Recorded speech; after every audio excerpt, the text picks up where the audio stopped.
ही doctor Lakshman Yadav भी मौजूद हैं, जो उत्तर भारत की राजनीति को बेहतरीन तरीके से समझते हैं। और मैं कहूंगी कि उन लोगों में से एक हैं लक्ष्मण, जो कि इस सत्ता के जूते के नीचे जो सत्ता का बल है उन्होंने सहा है। उन्होंने खुद अपनी निजी और पेशेवराना जिंदगी में इस पूरी अहंकारी सत्ता को उन्होंने सहा है, जब उनकी नौकरी तक पे बनाई जाऊं। लक्ष्मण, क्या आपकी सोच क्या है? पहली बात, क्या कहना चाहते हैं? बहुत सारे लोगों के लिए ये एक तरह से एक भावुक क्षण भी है। जी, मैं तो यूपी में ही बैठा हूँ और आपने जहाँ से ये बातचीत शुरू की, हम तो उन लोगों में हैं जो कई कई सालों से संविधान हाथ में लेकर के हर किस्म की तानाशाही और जुल्म ज्यादती के खिलाफ आवाज बुलंद करते रहे और उसके शिकार भी हुए, उसकी सजा भी मिली। तो हमारे पास ये मौका नहीं था कि मतलब हम चुप बैठ जाते। वो है ना कि जुल्म के साए में लब खोलेगा कौन, हम भी चुप रहे तो फिर बोलेगा कौन। तो एक बोलना फितरत में था कि नागरिक होने का फर्ज ये है।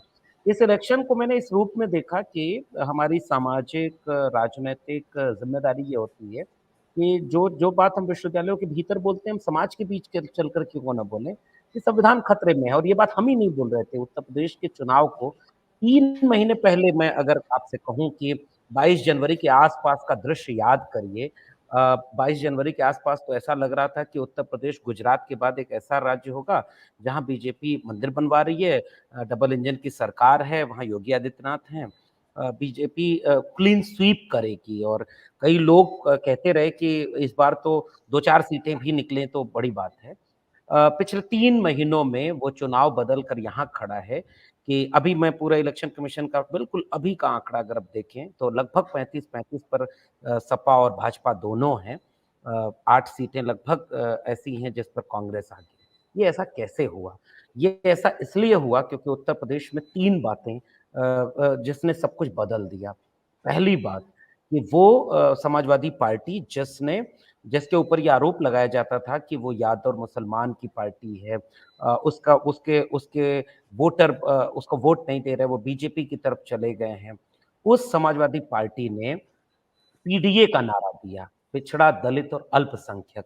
और ये केवल नारा या जुमलों में ही नहीं रहा। अखिलेश यादव ने जब टिकट बाँटा, तो टिकट वितरण ऐसा है कि 10 से 11 सीटें कुर्मी समुदाय को मिली हैं, 7 सीटें कुशवाहा, मौर्य, शाह के सैनिक को मिली हैं, 6 निषाद, कश्यप, पासी, फिर और बाकी सीटें आप चलते चले जाइए, राजभर, बिंद, इन सबको सीटें दी और हर एक तबके को इंक्लूसिवनेस की तरह जोड़ा। अखिलेश यादव ने दूसरा काम ये किया कि संविधान को हाथ में लेकर के कहा कि ये संविधान बचाने का चुनाव है। तो उनके कैंडिडेट और उनके पॉलिटिकल नैरेटिव, पीडीए और संविधान का नैरेटिव, इसने उत्तर प्रदेश की राजनीति को बदल दिया। और रही सही कसर, 2 बातों ने पूरी की। उत्तर प्रदेश की जनता जो मन मिजाज बना चुकी थी कि वो बीजेपी से त्रस्त थी, और अखिलेश और राहुल की जोड़ी, इन इस जोड़ी ने जनता को की नाराजगी को चैनलाइज किया और उसे दिशा दे दी। और यही उत्तर प्रदेश हम तो 3 महीने यहाँ घूमते रहे। लगभग 50 लोकसभा सीटों में मैं गया और मैंने करीब से देखा कि जनता उन्हें हराना चाह रही है। और अभी लक्ष्मण भी यादव, ये भी बता दीजिए, इससे पहले आप कह रहे हैं उत्तर प्रदेश में आप पे क्या गुजरी, जरा 30 सेकंड में ये तो बताइए कि इस सत्ता का जो जूता जिन लोगों की गर्दन पे चढ़ा, जो ये रथ चढ़ रहा था, उनमें से भी आप एक शामिल थे। बता तो दीजिए हाँ, दर्शकों को आप मतलब भी क्या कल तक लोगों को ये लगता था ना कि बुलडोज़र मुसलमानों पर चलता है और इस तरह की चीज़ें केवल उन लोगों पर होती हैं। असल में जो भी सच बोलेगा, जो रीढ़ रखता है, राजेश जोशी की कविता है कि मारे जाएँगे, जो इस भीड़ में शामिल नहीं होंगे वो मारे जाएँगे। तो ये जो मारे जाने की फितरत थी, ये उसके शिकार हम लोग हुए। मैं तो दिल्ली विश्वविद्यालय में 14 साल पढ़ा रहा था और वहाँ पर आरएसएस के लोगों ने बीजेपी के इशारे पर उन सारे लोगों को भर्ती किया जो आरएसएस के हैं और जो बोलते हैं उन सबको बाहर किया। और ये बहुत मुश्किल वक़्त होता है किसी के लिए भी। एक होता है जेल में जो लोग कैद हैं, वो इंतज़ार करते हैं कि जब न्याय जीतेगा तो हम जेल की सलाखों से झूठे मुकदमे में जो बंद हैं। और एक जेल हमारे लिए बनाया गया कि आपके लिए फिर सारे रास्ते बंद कर दिए जाएँगे ताकि आप आर्थिक रूप से टूट जाएँ, आप पारिवारिक रूप में आपकी नौकरी छीन ली जाएगी, आपको कमज़ोर कर दिया जाएगा, वो सब कुछ हमने झेला है। लेकिन हाँ, एक बात थी कि सच बोलना ये था कि नहीं, आप गलत हैं तो गलत हैं, हम सही हैं तो सही हैं। इसलिए वो जो जीत है, वो हमें जनता की जीत दिख रही है। उत्तर प्रदेश जिसने पूरे देश को एक हिम्मत और हौसला दिया है। अभी अंतिम हुँ, परिणाम क्या होगा उस पे हम बात करेंगे, लेकिन उत्तर जी हाँ। प्रदेश ने पूरे देश को हिम्मत दे दी। और एक इशारे में बात कहना चाह रहा हूं कि अयोध्या की सीट पर नजर रखिए। बीजेपी शुरू से अयोध्या में हाँ, पीछे है, और अखिलेश यादव ने ये काम किया, संविधान हाथ में लिया तो केवल बोलने में पीडीए नहीं था। 2 सीटें ऐसी हैं, मेरठ जहां प्रभु राम खुद आ गए थे प्रचार करने, चुनाव लड़ने। ये हुँ, बात हमने नहीं कही, ये बात वो खुद कह रहे थे कि अब तो राम आए हैं चुनाव लड़ने, जिताओगे कि नहीं। वहां पर मेरठ में सामान्य सीट पर एक दलित कैंडिडेट प्रत्याशी हैं और वो चुनाव जीत रहे हैं। वहां बहुत कांटे की टक्कर है और अभी वो मार्जिन सपा के पक्ष में है। और अयोध्या सही एक कहा। या सामान्य सीट है जहां पासी है अवधेश प्रसाद, और वो लगातार आगे है। लक्ष्मण यादव जी, क्या ये एग्जिट पोल वालों को, ये जो पोलस्टर्स हैं, इनको अपना बोरिया बिस्तर बांध लेना चाहिए? निश्चित रूप से, हालांकि कई बार क्या होता है कि पहले भी ये गलत हुए हैं, लेकिन वो एक एजेंडे के तहत काम करते हैं तो ऐसा तो वो करेंगे नहीं। रोना किसी का भी बुरा लगता है हमें तो, लेकिन इससे सबक न लें तो ये ठीक नहीं है। ये सोचना चाहिए कि चाहे नेता हो, प्रधानमंत्री हो, मुख्यमंत्री हो, सांसद हो या मीडिया में बैठे हुए लोग हैं, लोकतंत्र में इकबाल जो है आपका बरकरार रहे, तभी आपके पद पे होने का मतलब है। अगर आप यकीन खो दें, आप भरोसा खो दें, तो आपको अपने आप इस्तीफा दे देना चाहिए इन चीज़ों से। ये लोकतंत्र की बुनियादी शर्त है। बड़बोलापन आत्मविश्वास ले आता है, लेकिन जब आत्मविश्वास अहंकार के रास्ते तानाशाही तक चला जाए, तो उसका हश्र अमेठी से लेकर अयोध्या तक वही होता है जो इस चुनाव में हो रहा है। मेरा मानना है कि इस देश में बहुत सारे लोग इस बात को समझते रहे हैं कि भाई देखिए, डॉक्टर लोहिया कहते थे कि रोटी को पलटा नहीं जाएगा तो जल जाएगी, खाने लायक नहीं बचेगी। लोकतंत्र में बहुत बड़े-बड़े चुनाव हुए, लोग जीते, लोग हारे, लेकिन ये बड़बोलापन एक मनोवैज्ञानिक लड़ाई से शुरू हुआ था कि सदन में जब खड़े होकर एक नेता ने ये कहा कि एक अकेला सब पर भारी, और अब की बार 400 पार, वहां से वो सफर शुरू हुआ था।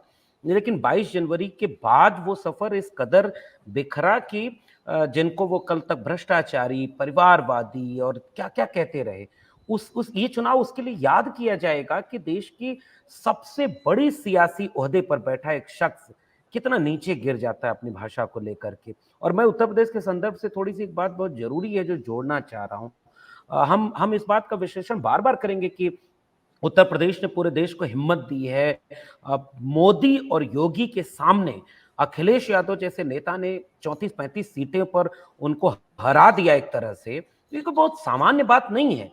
और वो भी तब जब नरेंद्र मोदी शहजादे बोलकर अपमानित करते हों और ये कहते हों कि यूपी के ये शहजादे हैं।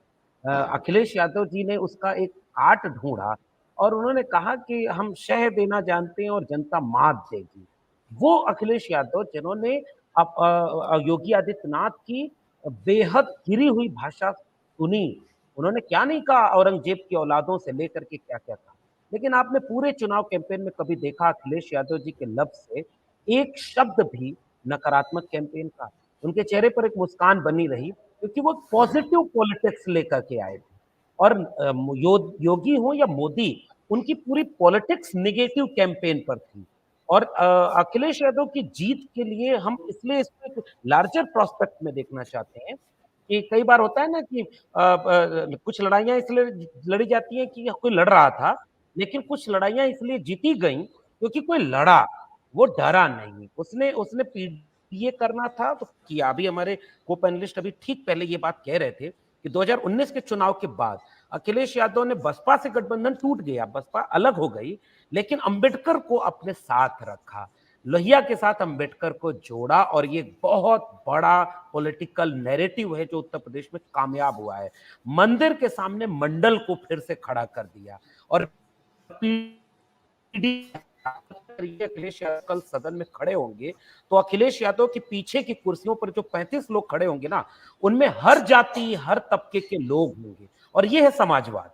अखिलेश यादव ने पूरी नॉर्थ इंडिया की पॉलिटिक्स को चेंज करने का एक दिशा दे दी है और ये 35 लोग उसके एक सिंबल बनेंगे।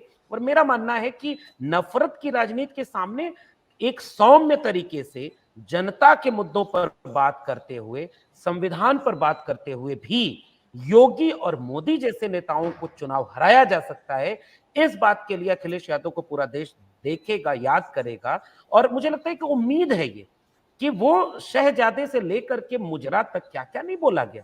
लेकिन एक शब्द बता दें आप, चाहे वो राहुल गांधी को भी मैं इसके लिए क्रेडिट दूंगा, और वो भीड़, ये लोग कहते थे कि जनता के नेता हैं, योगी आदित्यनाथ की कुर्सियां इतनी खाली रहीं कि रैलियों की फोटो आना बंद हो गई, और नरेंद्र मोदी की भीड़ गायब दिखी। और 50 डिग्री से 52 डिग्री टेम्परेचर में मैं उन जगहों पर खुद गवा रहा हूं, जहां पर 52 डिग्री टेम्परेचर में दीवानगी अखिलेश यादव और राहुल गांधी के लिए देखने को मिली। और खासकर अखिलेश यादव की रैलियां, कांग्रेस आज की जी। तारीख में 7 से 8 सीटों पर आगे है। ये कॉम्बिनेशन बना, ग्राउंड पे बना। आपने गौर किया कि कांग्रेस अमेठी और रायबरेली के बाहर मुश्किल फंस रही थी, लेकिन सहारनपुर छोड़ दें तो बाकी जगह एक नेचुरल अलायंस बन गया। सपा के लोगों ने पंजे पर वोट दिया, और पंजे के लोग जो भी रहे होंगे वो सपा के साथ खड़े हुए। तो मुझे लग रहा जी है हाँ। कि केमिस्ट्री बन गई, मुद्दों ने जीत हासिल की है, और एक पॉजिटिव कैंपेन ने एक उम्मीद पैदा की, और उत्तर प्रदेश ने वाकई इस बात को लेकर के तारीफ जी हाँ। तो